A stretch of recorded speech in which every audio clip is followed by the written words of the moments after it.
প্রিয় শিক্ষার্থী, আমরা এখন শিখব কিভাবে অক্টাল এবং হেক্সাডেসিমাল সংখ্যাকে বাইনারি সংখ্যায় রূপান্তর করতে হয়।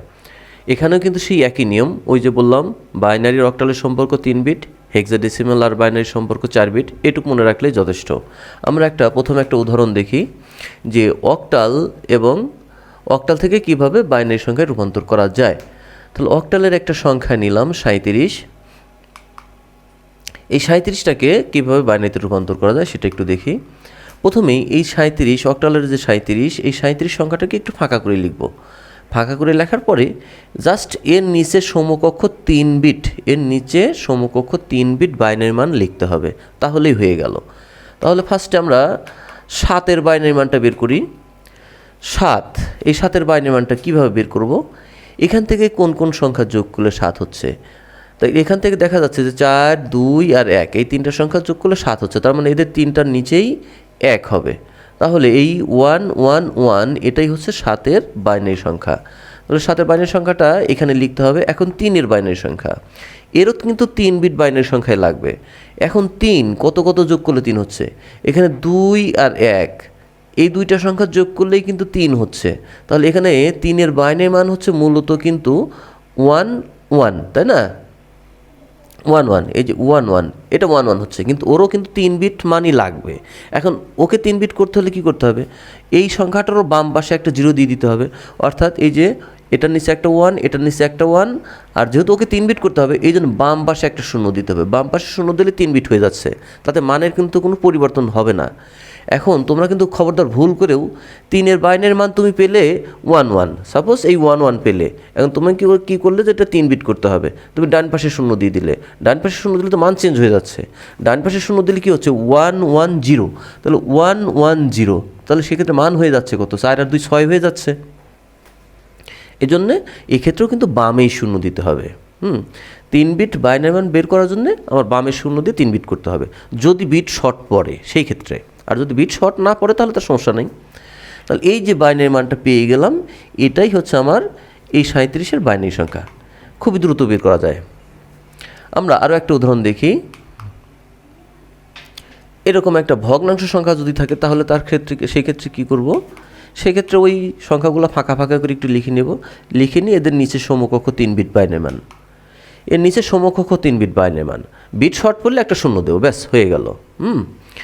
এখন আমরা প্রথমে 2-এর মানটাই বসাই। এখন 2-এর বাইনারি মান কত? এই যে 2-এর নিচে একটা 1 দিলেই হচ্ছে, আর ডান পাশে তো 0 দিতেই হবে, কারণ ডান পাশে 0-র দাম আছে, কিন্তু বাম পাশে 0-র দাম নেই, বাট ডান পাশে 0-র দাম আছে। 2-এর বাইনারি মান মূলত এটা 1, 0, তাই না? 1, 0 2-এর বাইনারি মান, কারণ ডান পাশে আমাদের 0 দিতে হবে।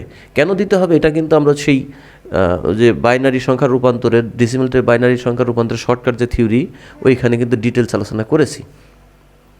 ডান পাশে 0 দিতে হবে, কিন্তু আমার তো লাগবে 3 বিট, এই জন্য বামে একটা 0 দিয়ে 3 বিট ফিল আপ করে নিলাম। নেওয়ার পরে এই সংখ্যাটার নিচে বসবে। এখন 7-এরও লাগবে।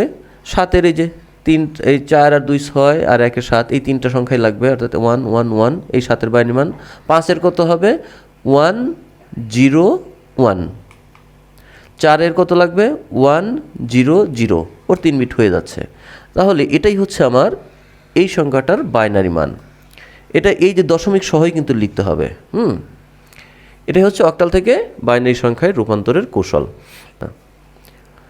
এবার আমরা একটা হেক্সাডেসিমাল সংখ্যাকে বাইনারিতে রূপান্তর করব। এখন হেক্সাডেসিমাল থেকে বাইনারিতে রূপান্তর করতে গেলেও সেই একই নিয়ম, শুধু কি অক্টালের ক্ষেত্রে 3 বিট নিয়েছিলাম, এখানে নিতে হবে 4 বিট, অর্থাৎ A9টাকে একটু ফাঁকা ফাঁকা করে লিখব। লেখার পরে এদের সমকক্ষ 4 বিট বাইনারি মান, 4 বিট বাইনারি মান এর নিচে লিখতে হবে। এখন 9-এর বাইনারি মান কত?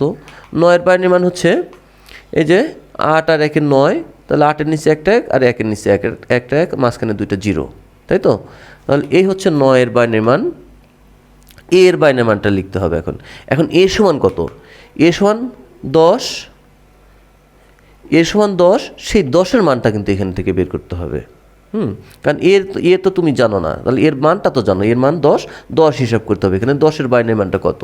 এই যে 8 আর 2, 10, তার মানে 1, 0, 1, 0, 1, 0, 1, 0।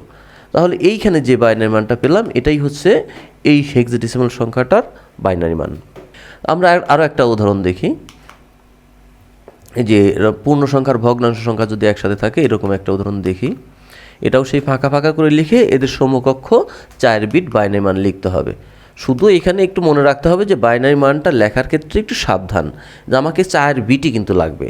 3-এর বাইনারি মান কিন্তু এই যে 2 আর 1 3, তার মানে 1 1। 3-এর বাইনারি মান কিন্তু 1 1, কিন্তু ওর কিন্তু 4 বিটই লাগবে। 4 বিট না দিলে কিন্তু 100% ভুল। তাহলে 4 বিট দিতে হলে কি করতে হবে? 1 1 এর সামনে 2টা শূন্য, তাই না?